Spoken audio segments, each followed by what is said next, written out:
now that Ethyl is more or less highway legal, well, actually she is highway legal now, all tagged and insured, ready to drive, I'm going to go and start working on some other uh, improvements, shall we say. Um, right now there's no interior in the cab other than the seats and the console that I built. And going down the highway, she's a little loud inside. Not nearly as bad as she used to be with the original frame and bushing setup, but it can be a lot better. I went ahead and I picked up some Kilmat. It's kind of like, oh shoot, I forget the name of it. uh, anyway, yeah, so I picked up some Kilmat and an installation tool. I'm going to start with the top of the cab. I'm going to do a little bit of the back of the cab wall, and I'm going to try and get some of the firewall done today. I'm not going to do all of it. I've still got cab corners to put in, which means cutting and welding, and so I don't want to go ahead and get too far ahead of myself and start putting Kilmat down where I'm going to have to go ahead and cut and weld.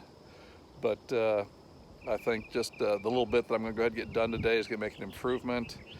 When I do go ahead and get to the point where I'm ready to put it all down, I'm going to have to go ahead and take out the seats and the center console and put it down on top of the floor as well.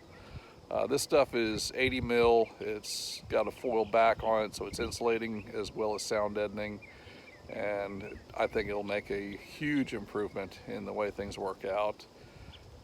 Also, at some point, when I actually go ahead and get to the full-on paint and body portion of things, the cab's going to come off the frame one more time, and I'm going to put some bed liner on the underneath side, which will also help to deaden sound and road noise.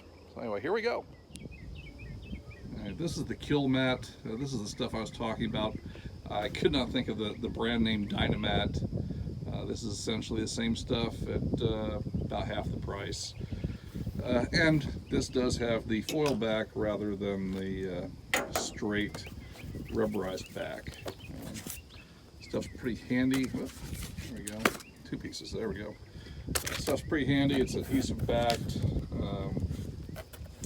Comes in sheets. This package right here is pretty hefty. I think it's about 10 or 15 pounds worth. 36 square feet. And if I remember correctly, it was about 40 or 50 bucks. I went ahead and picked up the installation tool as well. Just a heavy roller to go ahead and make sure this stuff really adheres. It's got a very, very good reputation as far as staying put once it's applied. No special adhesives required other than what's already on the material. And it's pretty simple, pretty straightforward, pretty easy to work with. Clean surface, roll it out, apply it firmly, and roll it done. And one more reason I'm not ready to work with the floorboard yet.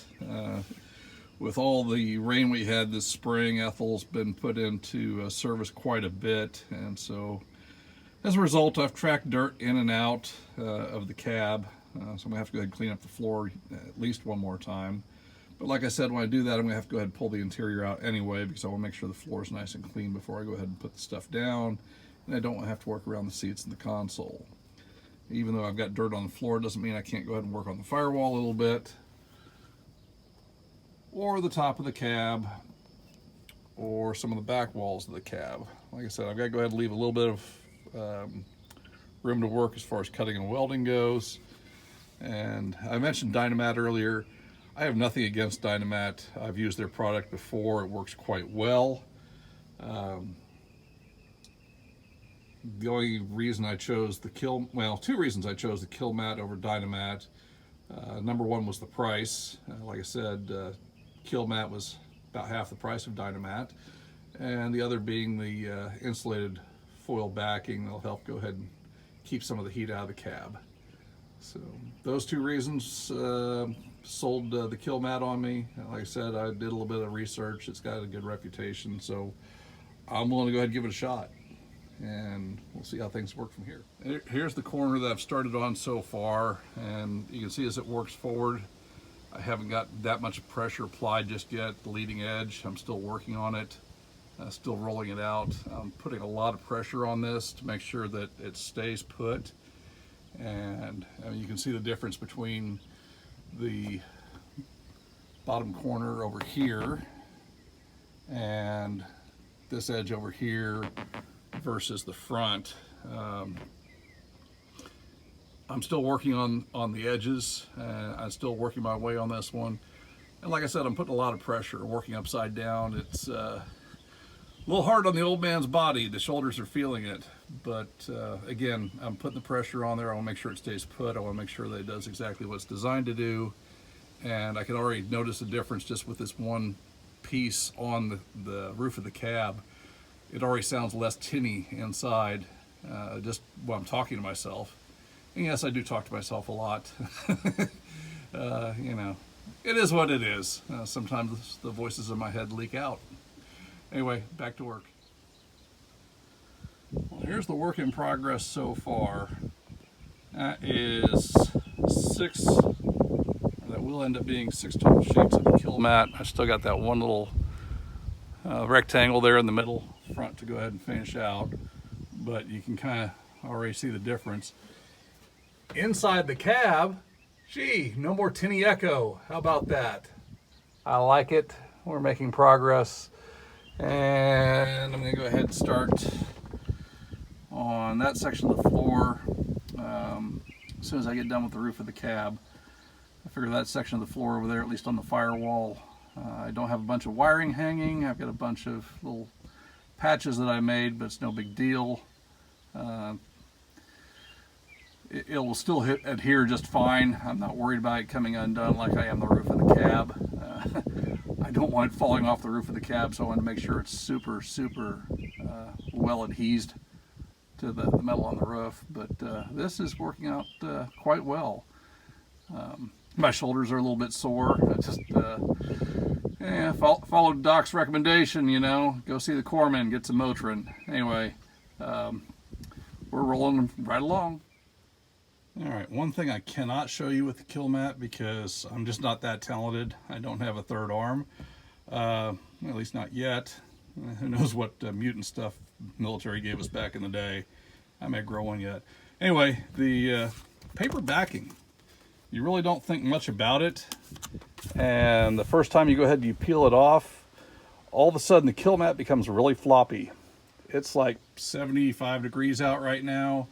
It's a nice day. It's warm. There's a nice breeze, which is going to help this stuff stick. But it also helps this stuff become highly flexible when you go to apply it. It really caught me off guard the first time. And, you know, I put a whole square or a whole sheet on. And, of course, when I did, the first thing it starts to do is fold and sag.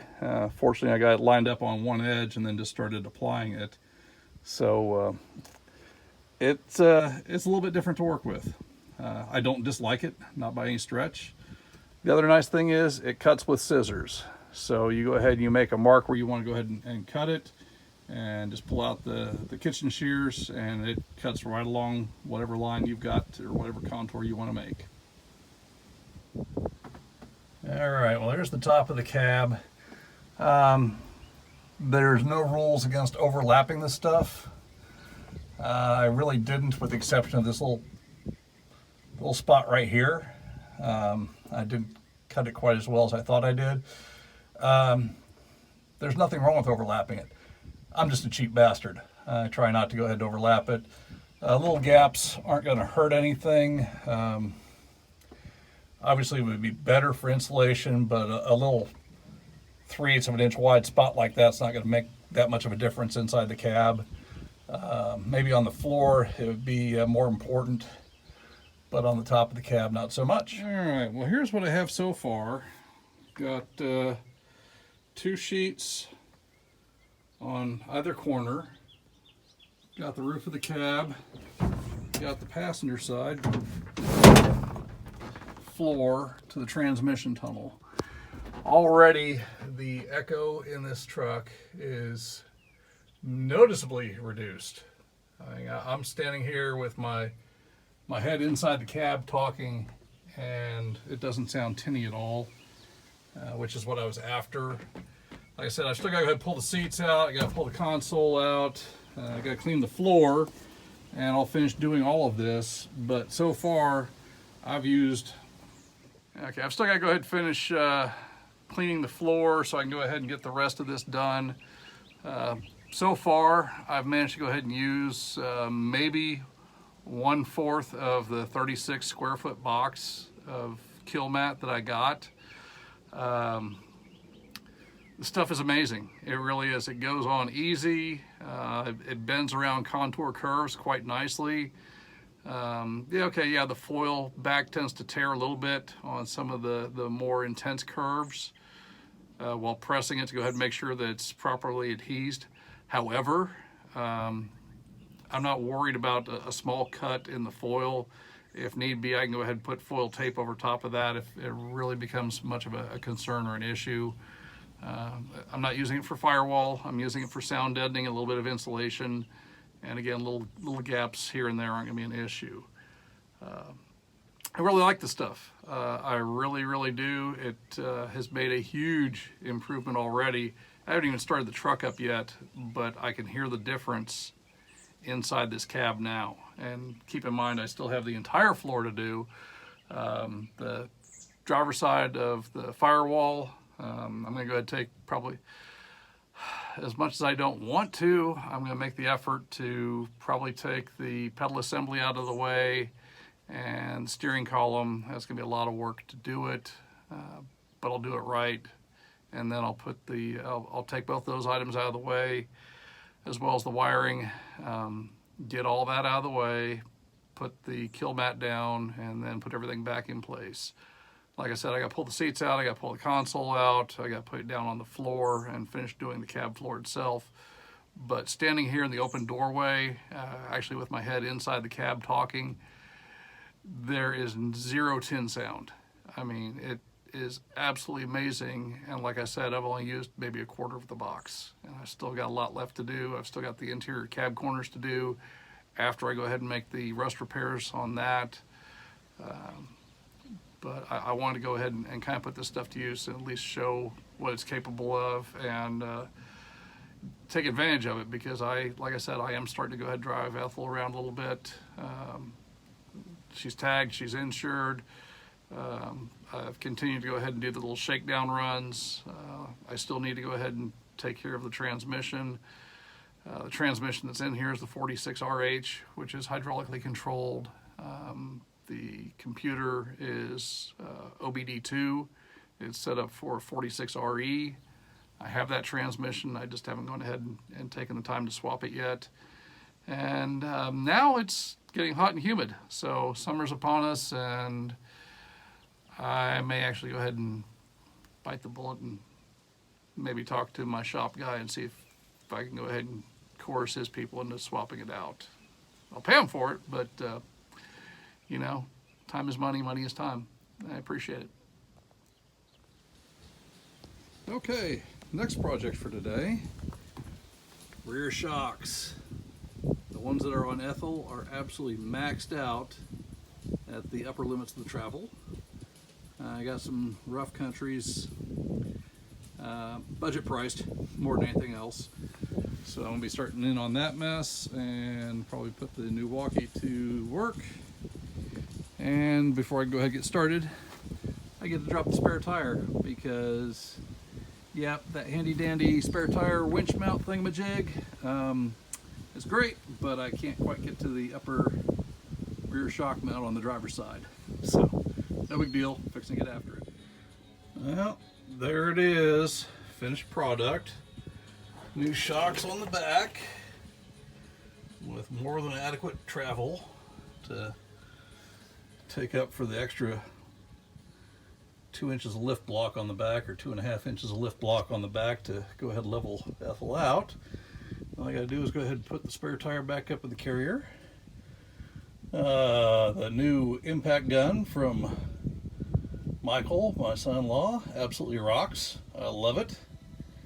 Made short work of the hardware here, so thank you again, son. Appreciate it. Okay, just so we're clear, rear shocks on Ethyl, they were put on there not for just having shiny new stuff, but because the OEM shocks that came with the donor Dodge were pretty well used up. The one is completely collapsed, has no gas charge. The bushing is about completely out of it. And the other one, while it does hold the charge, was within, I think, 2 inches of maximum travel with the suspension sitting static. So basically a good bump in the road, and that shock would be at the absolute maximum travel. So the new shocks that are on there have significantly more travel in both directions, which should go ahead and take care of any issues I have. I mean, I'm not planning on taking this thing out and doing extreme rock crawling or anything like that, but Oklahoma roads are crap. So let's just say that I want to make sure that I don't go ahead and destroy anything underneath the truck for improper parts.